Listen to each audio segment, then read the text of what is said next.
Boa noite. Boa noite a todos. Faltam 3 minutinhos. Quem quiser ir separando a água para a gente começar. Daqui a pouquinho nós começamos nosso Evangelho no Lar do Grupo Espírita Caibar Schutel. Sejam todos bem-vindos. Vamos chegando.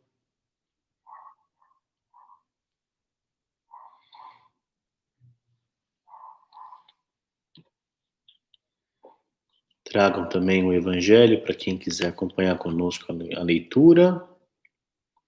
Daqui a 2 minutinhos nós começamos.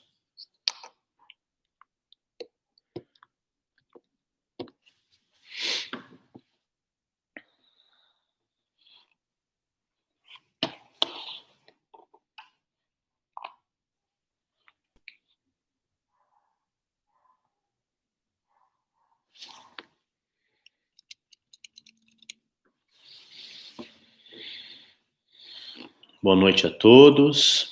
Boa noite. Bem-vindos, quem já está entrando.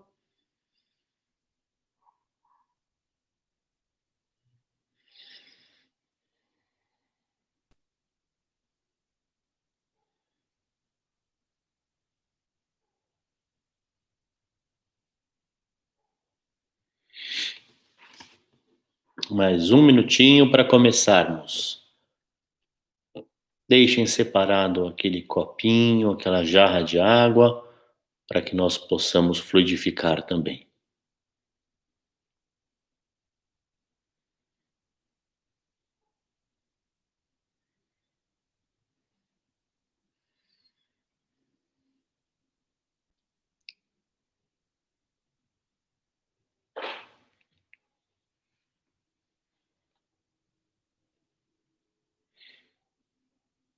Boa noite, quem já está entrando.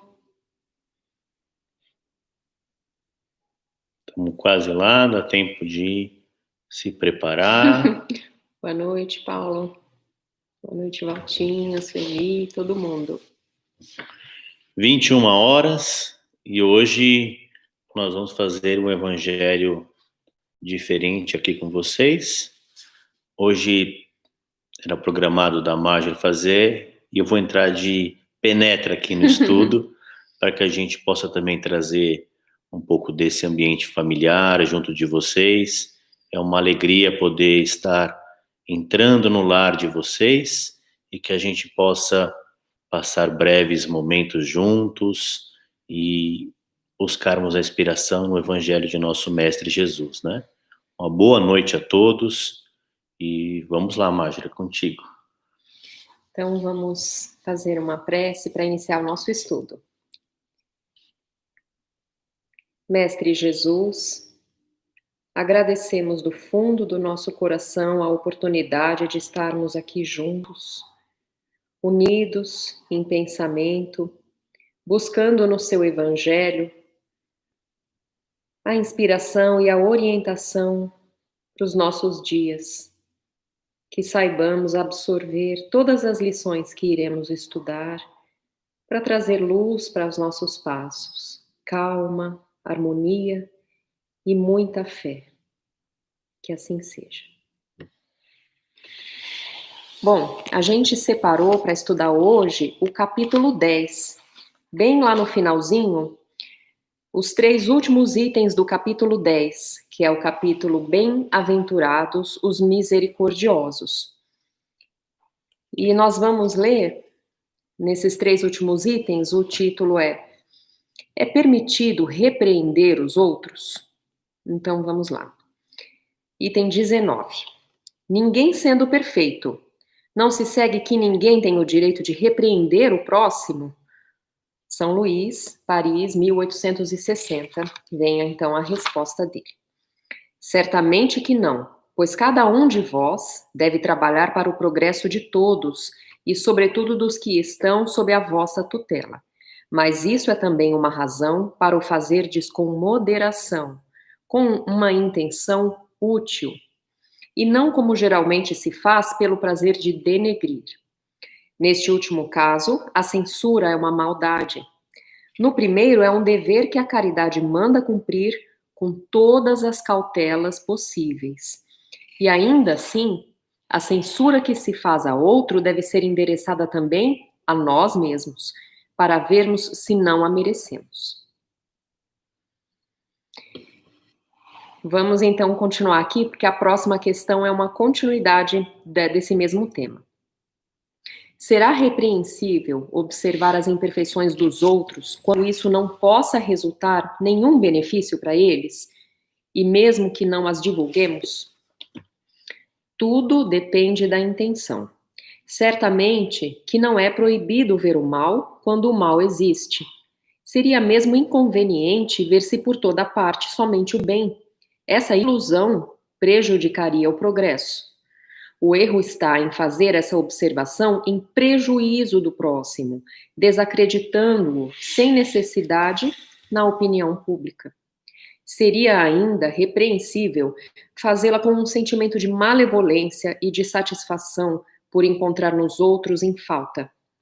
Mas dá-se inteiramente o contrário quando, lançando um véu sobre o mal para ocultá-lo do público, limitamo-nos a observá-lo para o proveito pessoal, ou seja, para estudá-lo e evitar aquilo que censuramos nos outros. Essa observação, aliás, não é útil ao moralista? Como descreveria ele as extravagâncias humanas se não estudasse os seus exemplos? E agora a terceira e última questão, que é o último item do capítulo. A última questão é a seguinte: há casos em que seja útil descobrir o mal alheio? Esta questão é muito delicada e precisamos recorrer à caridade bem compreendida. Se as imperfeições de uma pessoa só prejudicam a ela mesma, não há jamais utilidade em divulgá-las. Mas, se elas podem prejudicar a outros, é necessário preferir o interesse do maior número ao de um só. Conforme as circunstâncias, desmascarar a hipocrisia e a mentira pode ser um dever, pois é melhor que um homem caia do que muitos serem enganados e se tornarem suas vítimas. Em semelhante caso, é necessário balancear as vantagens e os inconvenientes. Então, está aqui, as três questões estão aqui, né? As três questões que falam sobre aquela situação tão delicada de quando nós observamos o erro do outro, né? O erro no nosso semelhante. Nós devemos apontar para esse erro. Quais são as questões morais envolvidas nessa dúvida, né? E é algo bastante atual, porque nós temos hoje, através até das redes sociais, uma facilidade muito grande de observar os atos, observar as atitudes do nosso próximo, e torna-se muito fácil também nós observarmos esses erros e queremos nos sentir, de certa forma, com o direito de divulgar, né, de comentar, e aqui fica muito claro que a caridade deve ser sempre a nossa referência. Nós devemos sempre pautar na caridade essa decisão de apontar o erro do outro ou não, né? Se for algo que seja útil, e ainda assim nós devemos fazer de uma forma com bondade, em benefício do bem de todos, e acima de tudo aqui, que São Luís fala, primeiro pensando se nós mesmos não merecemos, não cometemos esse erro e merecemos então uma autoavaliação para melhorarmos as nossas próprias atitudes. Então, olhar para nós mesmos sempre antes de apontar o erro do próximo. Nós poderíamos talvez passarmos horas aqui falando sobre esse assunto, né? E talvez seja muito importante nós resgatarmos o quanto isso deva ser importante para a nossa reflexão íntima, né? Quem de nós, em algum momento, não se sentiu encorajado, com aquela vontade de, às vezes, aquilo que a gente fala assim, eu preciso dizer àquela pessoa algumas verdades, eu preciso fazer com que ela enxergue que ela está errada, que ela está equivocada, e muitas vezes até tentando fazer isso de uma maneira muito, às vezes até agressiva, não agressiva do ponto de vista da violência física, mas até mesmo de uma agressividade onde a gente coloca aquela pessoa numa situação de inferioridade, como se nós fôssemos senhores da razão, capazes de colocar as nossas condições, as nossas verdades acima daquela própria pessoa, né? E não à toa essas 3 perguntas que são respondidas por São Luís estão no capítulo 10, que tem como título Bem-aventurados os misericordiosos, né? Uhum. E esse acho que deve ser o grande exercício para que a gente possa refletir o quanto nós, muitas vezes, estamos fazendo o exercício de antes nos enxergarmos. Tem uma questão muito clara que é assim, o mal que eu enxergo no outro é porque ele ainda existe em mim. É muito sério isso, né? Quando nós levantamos o dedo em riste para acusar, para muitas vezes nos colocarmos numa situação de superioridade, de conhecimento além daquele nosso irmão, nós estamos deixando de lado de perceber de que aquela falta, aquela situação que ele está vivenciando, ele está fazendo aquilo que ele pode naquele momento, aquilo que, de certa forma, faz parte da sua experiência, dos seus aprendizados, muitas vezes das suas dores, e quem somos nós para julgarmos, né? Claro que São Luís é muito equilibrado em suas palavras, em dizer que muitas vezes quando algo está colocando uma situação em risco, mesmo assim ele coloca, mesmo assim é preciso ponderar. Falar com bondade. Isso. E tem algo que a gente talvez precisamos realmente amadurecermos como seres humanos, de que por mais que tenhamos uma vontade sincera, uma vontade pautada em valores que justifiquem a gente passar esses conceitos adiante, passar as nossas verdades adiante, algo deva ficar muito claro, que não há, em hipótese alguma, a chance de convencermos alguém, de mudarmos alguém com agressividade, com a violência, com o julgamento, Com a maledicência. com a maledicência, né? Como que nós podemos imaginar que é possível mudarmos o comportamento de alguém pautado no nosso ímpeto de agressividade?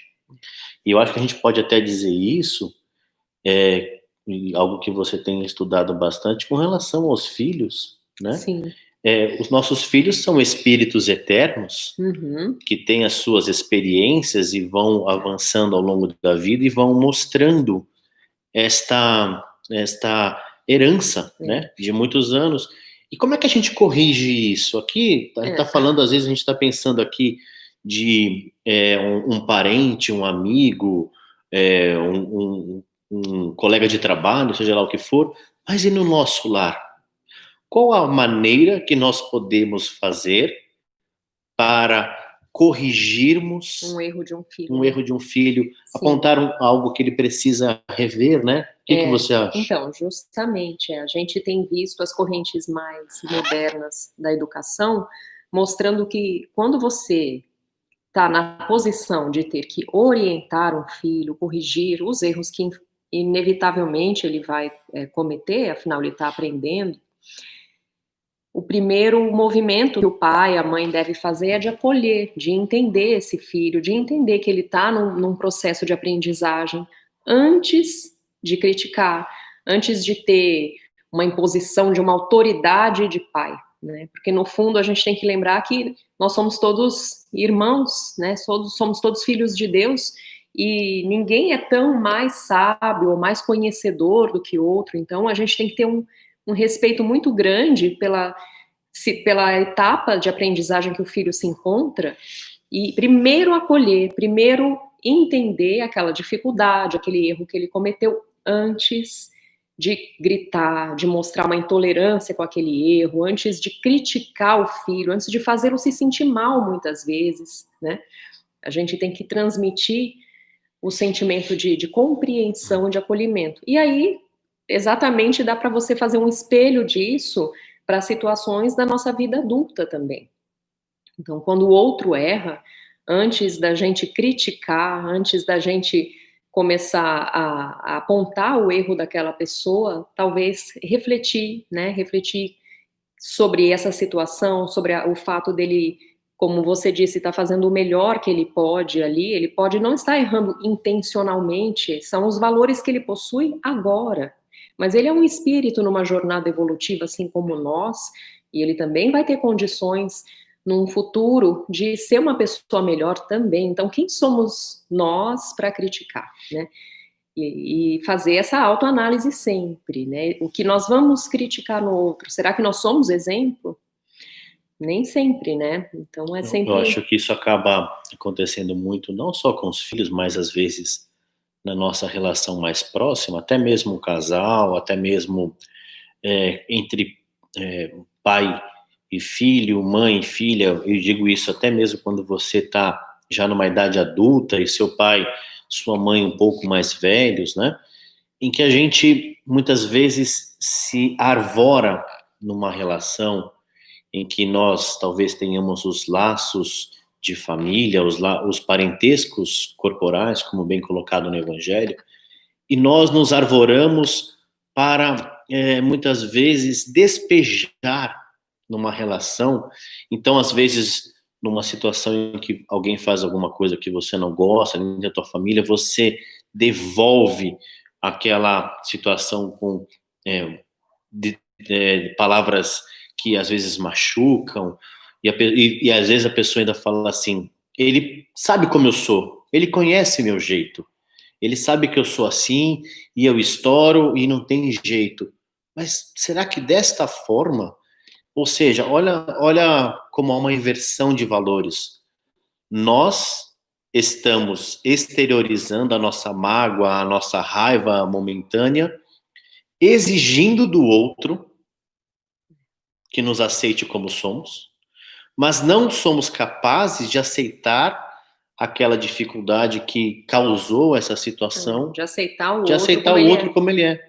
Então a gente, e isso às vezes a gente percebe em diversas relações, às vezes numa relação profissional de hierarquia, em que infelizmente às vezes o poder acaba fazendo com que as pessoas, porque é chefe, porque é dono da empresa, coloque a sua vontade, desrespeite a pessoa, repreenda de uma maneira em que a gente não está contribuindo para tudo isso, né? Então, eu acho que a grande lição deve ser, que eu lembro de uma recomendação que a gente já ouviu falar muitas vezes, da água da paz, que quando tivermos aquele ímpeto de respondermos com violência, falarmos algo que vai machucar um pouco, toma um gole d'água, né? Toma um gole d'água e até que ela possa descer pela sua garganta, você respira, você pensa, e tem algo que a gente até pode lembrar um pouco, nós já falamos várias vezes, da, da bondade, que ela é tão presente nos benfeitores espirituais. A gente vê isso muito na obra de André Luiz.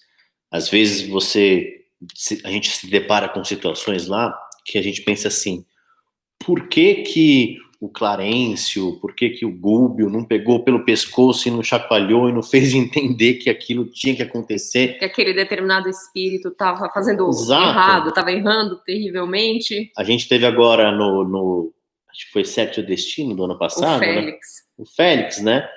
Em que às vezes a gente falava assim: ele tinha uma postura de dizer, espera, vamos ver se não encontramos um pensamento bom, alguma coisa que possa ser útil naquele Sim. Coração, né? Justamente, ele enxerga o lado bom, né, o benfeitor espiritual, justamente ele tem essa capacidade de nos ajudar, porque ele tem também uma imensa capacidade de enxergar em nós o nosso lado bom, a nossa habilidade de melhorar, de suplantar os nossos erros. Então, ele não apressa esse aprendizado, ele não força com que a gente entenda que errou, que está repetindo erros.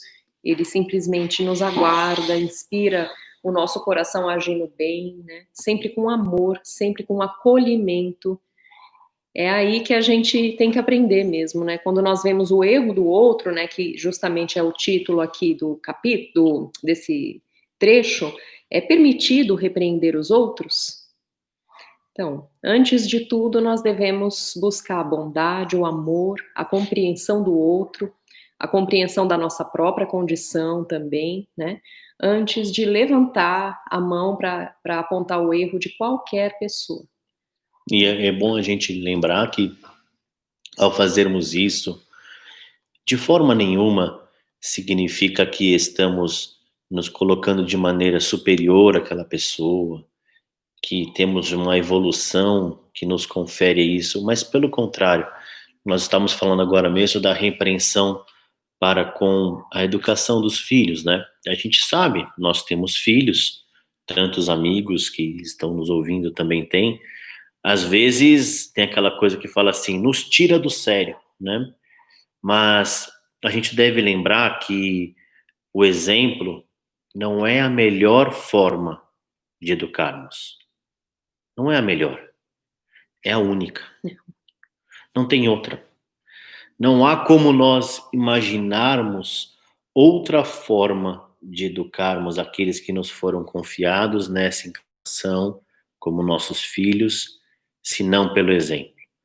E o exemplo, ele está nas pequenas coisas, na maneira com que nós tratamos as pessoas que convivem conosco, na maneira com que nós tratamos as nossas relações dentro do lar, na maneira com que nós tratamos as situações no nosso meio profissional. Não dá, isso é uma coisa que também a gente aprende muito com a espiritualidade, e no Evangelho tem um trecho que fala sobre os pais que têm as suas vidas profissionais e chegam em casa e são verdadeiros tiranos, né? Quando ele dá o exemplo dos pais que acabam fazendo da educação com aquela tirania, muitas vezes com aquela ênfase. E a gente tem que lembrar uma coisa, que esse é o nosso exercício principal, é para entendermos de que com a espiritualidade não há como mascararmos quem somos. Então, e aí buscando um pouco para a nossa postura de espíritas cristãos, não há como termos meio termo. Não há como imaginarmos que a nossa relação, muitas vezes circunscrita ao grupo de trabalho, ao nosso centro espírita, ao nosso lar, em que nós às vezes podemos ter uma postura diferente no nosso local de trabalho, ou na rua, ou com desconhecidos, ou com a sociedade. Não há como. Não há como a gente entender que é possível termos uma diferença de comportamento, porque a espiritualidade sabe quem somos, né? E se nós temos essa consciência, se nós temos essa certeza, por que não todos os dias nos exercitarmos para buscarmos fazer com que os nossos pensamentos, com que os nossos atos possam nos encaminhar para esta situação da compreensão do semelhante, compreensão das suas necessidades e, ao invés de colocarmos o dedo em riste, estendemos a mão para ajudar e dizer: o que eu posso te ajudar, né? Ao invés de dizer: você está errado, você não sabe nada, você não conhece ainda a verdade, né? Imaginemos se o Cristo tivesse feito isso, como teria sido muito diferente a percepção e a eternidade dos seus ensinamentos, né? Quer comentar mais alguma coisa? Acho que já tá tudo certo. Bom, então, você faz a vibração? Uhum.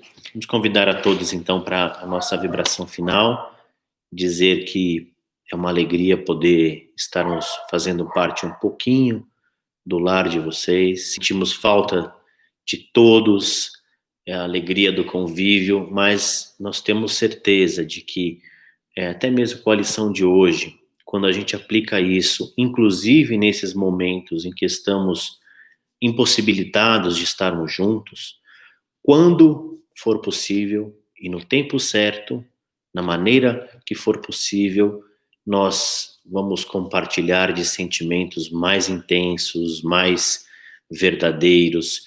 O nosso tempo, a nossa energia, a nossa dedicação vai realmente nos encaminhar para essas realizações do nosso espírito. Uma grande alegria poder fazer parte desses breves minutos e junto do lar de todos vocês. Com certeza. Vamos, então, unir os nossos pensamentos na nossa oração de encerramento. Mestre Jesus, mais uma vez, com o coração cheio de gratidão, elevamos os nossos pensamentos até Ti, pedindo que as lições que nós estudamos nesta noite possam nos esclarecer, nos trazer um comportamento cada vez mais cristão, mais amoroso, mais misericordioso. Senhor, auxilia a nossa vontade de acertar e de melhorar. Estamos aqui, juntos, buscando na Sua palavra a luz necessária para esclarecer as nossas atitudes e para que a nossa encarnação seja o mais proveitosa possível para a nossa evolução moral. Pedimos pelo nosso planeta, que seja cada vez mais um lugar de harmonia e de convívio pacífico, amoroso e caridoso. Muito obrigada, Senhor, nos despeça em paz e que possamos sempre permanecer muito unidos. Que assim seja. Boa noite. Uma boa noite a todos. Fiquem com Deus, que possamos cada vez mais vivenciarmos dentro de nós o Evangelho de Jesus para o mundo que desejamos construir lá fora. Fazendo isso dentro de nós e dentro dos nossos lares, com certeza transformaremos pouco a pouco tudo que está à nossa volta. Fiquem com Deus. Boa noite a todos e fiquem com Deus.